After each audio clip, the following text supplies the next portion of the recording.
Olá pessoal, estamos de volta e agora para começar o nosso estudo sobre cálculos estequiométricos. E nessa primeira aula nós vamos trabalhar cálculos simples. Em cálculos estequiométricos nós vamos realizar uma série de cálculos que visa determinar a quantidade de uma substância que vai ser produzida a partir do momento que eu sei quanto de reagente eu tenho à minha disposição, ou o contrário, querendo produzir uma determinada quantidade de substância, quanto de matéria-prima eu preciso ter para realizar a minha produção. Vamos pegar logo de cara um exemplo para ver como é que funciona um cálculo estequiométrico simples. Gás nitrogênio reage com gás hidrogênio para formar amônia. Quantos gramas de amônia serão formados a partir de 12 gramas de hidrogênio com nitrogênio suficiente para a reação?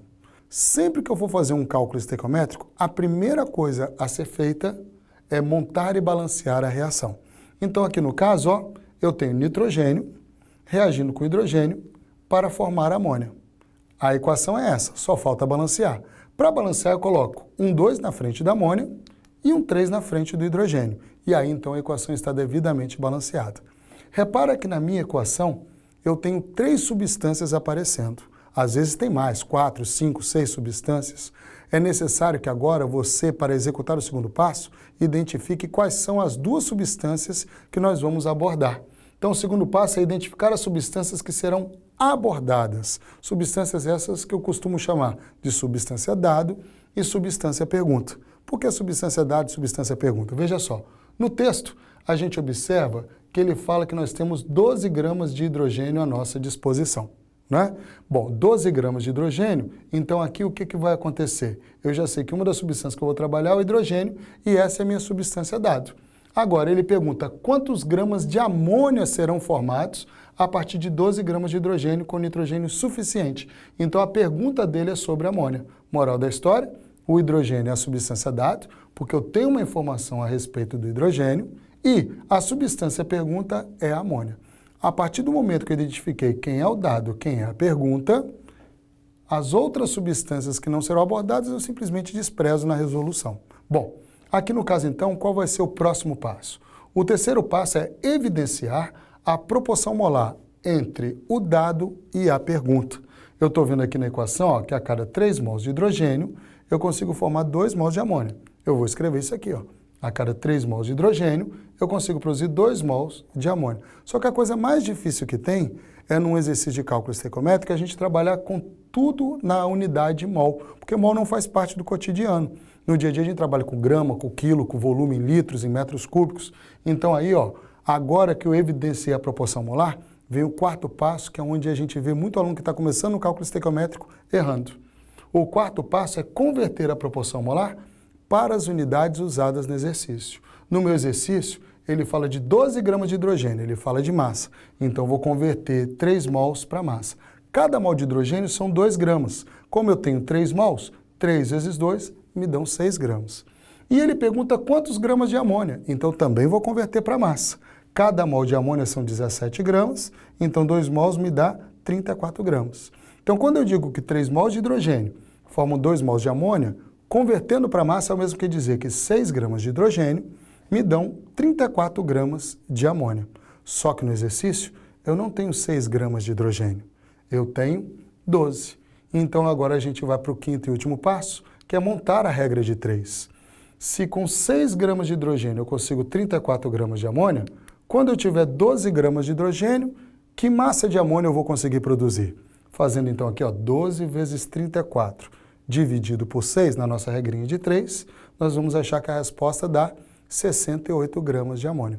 Então aqui nós temos um exemplo clássico de cálculo estequiométrico simples, onde a gente está vendo uma relação entre as massas de reagentes e produtos. Né? Agora, observa esse segundo exemplo. Dadas as equações, então eu tenho aqui 3 equações. Determine o volume de O2 na CNTP necessário para produzir 3,92 kg de ácido sulfúrico.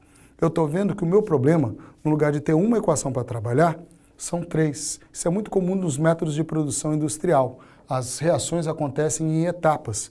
Veja que ele quer saber o volume de O2, que aparece em 2 equações, necessário para produzir ácido sulfúrico, que aparece uma terceira.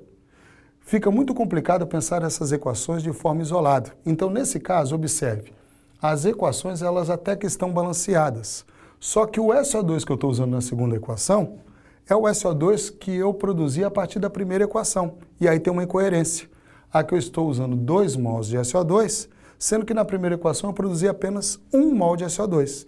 Então, a primeira coisa quando eu tenho um exercício que envolve reações consecutivas é ajustar as equações para ficar com uma equação só, que nós chamamos de equação global. E aí, então, a minha concentração é fazer com que essas substâncias que são produzidas numa equação e logo a seguir vão ser consumidas na próxima, que a quantidade fique a mesma. Aqui tem 1 mol de SO2, aqui tem 2 mols de SO2, está incoerente. E da mesma forma, comparando a segunda equação com a terceira, repara que aqui tem 2 mols de SO3 e aqui eu estou consumindo só 1 mol de SO3. Para ajustar essas equações, então, o que fazer? Eu vou dobrar a primeira e a terceira equação, todos os coeficientes. E aí, então, o balanceamento fica assim, ó, dobrando a primeira e dobrando a terceira. Agora que eu fiz isso, eu posso somar essas 3 equações para ficar com uma equação só, que a gente chama de equação global.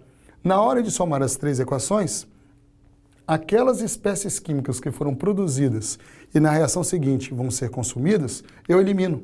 Então, olha lá, eu corto o SO2 com SO2, corto SO3 com SO3, porque eu produzi 2 mols de SO2 e depois consumi. Eu produzi 2 mols de SO3 e logo a seguir eu consumi também. O restante das substâncias que aparece, eu desço para a equação global. Então, como é que vai ficar a minha equação global?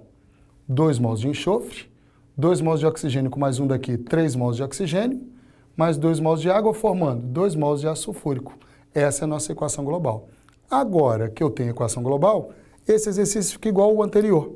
Então, veja lá, ele quer o volume de O2 na CNTP necessário para produzir 3,92 kg de ácido sulfúrico. Qual é o próximo passo? Identificar o dado e a pergunta. O dado é a massa de ácido sulfúrico e a pergunta é o O2. Então agora o que eu vou fazer? Olha lá, ó, já sei quem é a pergunta, já sei quem é o dado. Eu vou montar a proporção molar entre eles. Aqui na minha equação eu estou vendo que a cada 3 mols de O2, eu consigo formar 2 mols de ácido sulfúrico. Vou escrever isso aqui, ó. 3 mols de O2 está para 2 mols de ácido sulfúrico. Aí vem o quarto passo que eu considero um dos mais difíceis. Eu vou ter que converter a proporção molar para as unidades usadas no exercício. Então, olha lá, ó. Do O2, ele quer saber o volume na CNTP. Recordando, quando a gente está na CNTP, cada mol ocupa 22,4 litros. Como são 3 mols, 3 vezes 22,4 dá 67,2 litros. E já o ácido sulfúrico, ele fala de massa, então eu vou converter esses 2 mols para massa. Cada mol de ácido sulfúrico são 98 gramas. Como eu tenho 2 mols, isso dá 196 gramas. Então, a cada 67,2 litros de oxigênio, eu consigo produzir 196 gramas de ácido sulfúrico. Só que no meu exercício, a massa que eu estou querendo produzir é essa aqui, ó, de ácido sulfúrico. Então, para produzir 3.920 gramas de ácido sulfúrico, né, convertendo de quilo para gramas, qual vai ser o volume de oxigênio que eu vou precisar? Fazendo essa regra de 3, ó, 3.920 vezes 67,2 dividido por 196, nós vamos achar que o volume vai ser 1.344 litros de oxigênio, né? E aqui então a gente terminou no quinto e último passo, que era montar a regra de 3 para finalmente resolver o exercício. Repararam? Uma das substâncias eu converti para massa e já a outra eu converti para volume. Às vezes o aluno fica confuso com isso. Por que de um lado eu converti para volume e o outro eu converti para massa? Quem define isso para mim é o texto da questão. Aqui ele pede o volume, então converti para volume. Já o outro ele me falou de massa, eu converti para massa. É necessário estar atento ao enunciado para saber que transformações fazer para achar a resposta da forma mais objetiva e mais rápida possível. Na nossa próxima aula, nós vamos começar a trabalhar uma situação mais complexa, envolvendo teor de pureza. Eu espero você. Até lá.